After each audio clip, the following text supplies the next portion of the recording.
I found a secret room in my new apartment and I think someone's living in it. So I moved into this apartment about a month ago.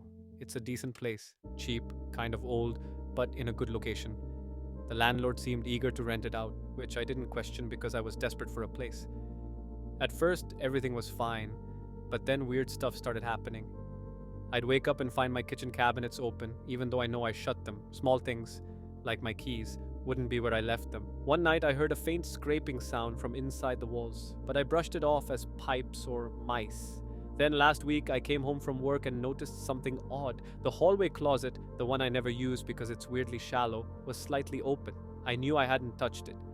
Curious, I opened the door. There was a draft. At the back of the closet, the paneling looked off, like the lines weren't quite right. I pressed on it, and to my absolute horror, the panel moved. It wasn't just a closet, it was a hidden door. Behind it was a crawl space, pitch black and narrow, leading somewhere.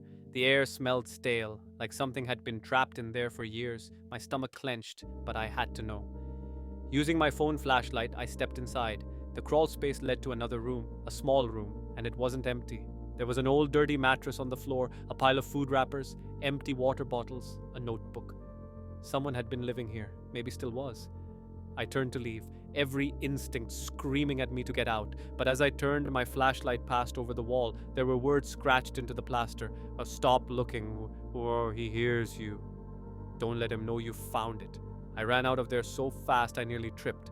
I locked every door, barely slept, and called my landlord the next morning. He acted confused, said he had no idea what I was talking about, but then as I pressed him, he said something that made my blood run cold.